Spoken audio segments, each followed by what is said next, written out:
BFM Business, BFM Bourse, la carte IMO. Et face à l'inflation, l'immobilier reste-t-il un refuge? On vous propose un match face à l'inflation.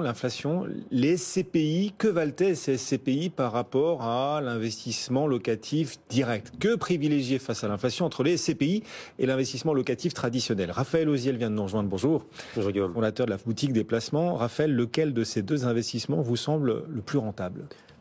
On va partir du principe que quand on fait les choses par soi-même, si on se remonte un peu les manches, on a peut-être plus de chances d'avoir de la rentabilité et donc ça donnerait l'avantage au direct, donc l'immobilier, d'acheter un studio, un appartement pour le louer. Néanmoins, il faut savoir qu'on a coutume de dire que dans l'immobilier d'entreprise, les rentabilités seraient supérieures de plus 30%. Voilà ce qu'on dit, on a coutume de dire. Après, peut-être quelques points de vigilance pour les rentabilités qui sont calculées par les investisseurs potentiels. C'est que premièrement, moi je vais me dire, j'achète un appartement 100 000 euros, je l'ai loué 5 000 euros, ma rentabilité elle est de 5%. Ça, c'est beau, c'est dans les dîners, j'ai acheté un appartement qui vaut 5%. On oublie de tenir compte de certains frais là, oui.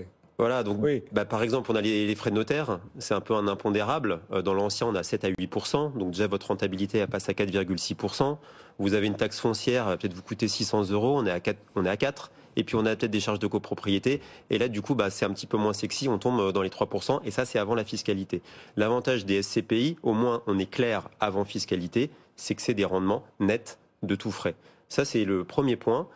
Peut-être aussi un deuxième conseil, puisque dans cette émission, vous aimez bien donner des conseils à ceux qui nous écoutent ou nous regardent, c'est que on a aussi en SCPI, le rendement est calculé sur le dernier prix de souscription connu, à peu près la dernière valeur d'expertise.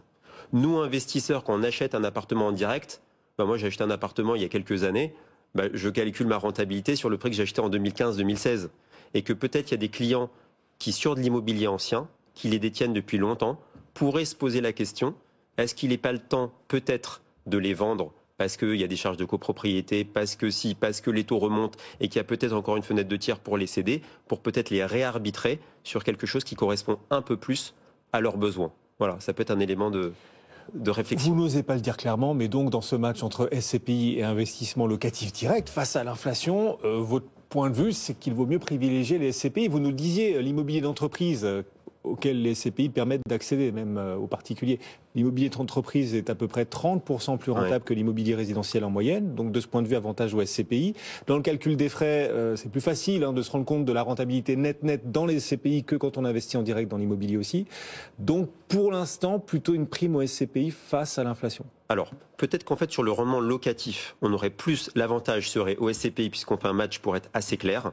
Par contre, sur le potentiel de plus-value, acheter un bien par rapport à une foncière, c'est un peu comme, on va comparer à ce qui n'est pas vraiment comparable, mais par rapport à une action et à un panier d'actions, ce qu'on appelle des OPCVM, vous avez plus de potentiel sur un appartement, mais plus de potentiel aussi que ça baisse. Ah oui.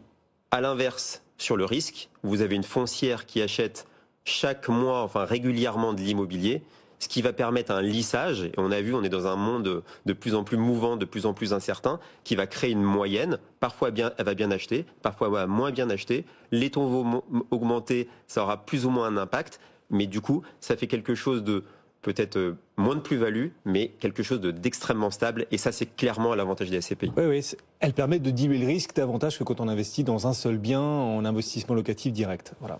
Et par ailleurs, je rebondis juste là-dessus, c'est que si moi j'achète un appartement, j'ai un seul locataire, à 100 000 euros, les clients généralement, ils font par exemple 3 SCPI, je prends 3 SCPI connus, Immorente, Épargne-Pierre, Pierre-Val Santé, je les ai cités, j'aurais pu en citer d'autres, on a plus de 3000 locataires, donc j'ai un locataire versus 3000, donc c'est vrai que sur le risque locatif, c'est assez imbattable au niveau des SCPI. C'est un vrai chiffre, ça. Pour le même budget, on va avoir d'un côté dans l'immobilier locatif direct un locataire, de l'autre du côté des SCPI, pour le même budget 3000 locataires. Donc c'est vraiment ça, c'est la vraie proportion. Là. Sur Immorente, vous avez 2000 locataires, sur Pierre-Val Santé, vous en avez 700. C'est pas pour schématiser, c'est la réalité. Après, les nouvelles SCPI, c'est un patrimoine en devenir, mais au vu des rythmes de collecte, très vite, on arrive sur des capitalisations. Alors moi, je veux bien, sauf que les frais dans les SCPI, les frais d'entrée notamment, sont assez souvent de 10%, ils sont quand même assez énormes, et de ce point de vue, est-ce qu'on on peut quand même se dire que l'immobilier locatif direct reprend l'avantage du point de vue des frais. Est-ce que les SCPI ne sont pas plus chers que l'investissement locatif direct? C'est encore un match extrêmement serré parce que sur les SCPI, on a 8 à 12% de frais de souscription. Aujourd'hui, on a une nouvelle gamme de SCPI où on n'a pas de frais d'entrée, même si on sait que s'ils ne sont pas devant, les frais sont derrière. Mais en tout cas, pour le client qui rentre pour sortir, ça serait moins pénalisant. Dans l'ancien, on a 8% de frais de notaire, éventuellement des frais d'agence.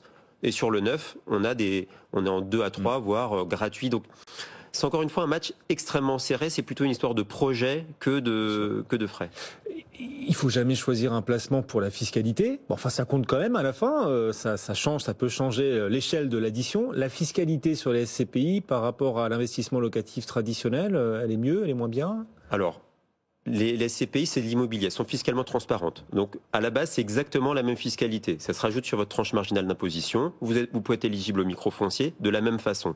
Par contre, ce qu'on n'a pas dans les SCPI aujourd'hui, c'est le système du LMNP, du loueur meublé, qui est très avantageux pour ceux qui font du direct. Par contre, depuis quelques années, on a ces SCPI qui investissent de plus en plus à l'étranger parce qu'elles ont besoin de s'ouvrir face au niveau de collecte et pour la diversification, qui permet une fiscalité plus douce, qui est un peu plus difficile d'accès pour le particulier, plus des SCPI dans l'assurance vie. Donc là encore, voilà, ça se discute. Oui, les SCPI dans l'assurance vie, dont la fiscalité est plus douce, mais les frais, en revanche, plus élevés. Bon, tout est affaire de nuances. Exactement. Voilà, rien n'est manichéen dans la vie et pas non plus dans l'immobilier. En tout cas, c'est intéressant, voilà, de mettre en avant surtout ces arguments en faveur et en défaveur de l'un et l'autre, les SCPI et l'investissement locatif traditionnel face à l'inflation. Merci beaucoup, Raphaël Oziel, de nous avoir accompagnés. La boutique des placements régulièrement à nos côtés. Vous pouvez bien sûr retrouver le replay de ces échanges et l'argumentaire complet de Raphaël sur notre site bfmbusiness.com. Dans un instant, Wall Street va ouvrir. On va rejoindre sur place à New York Sabrina Quagliosi. Le CAC 40 tente un rebond, gagne un peu plus d'1%. À tout de suite.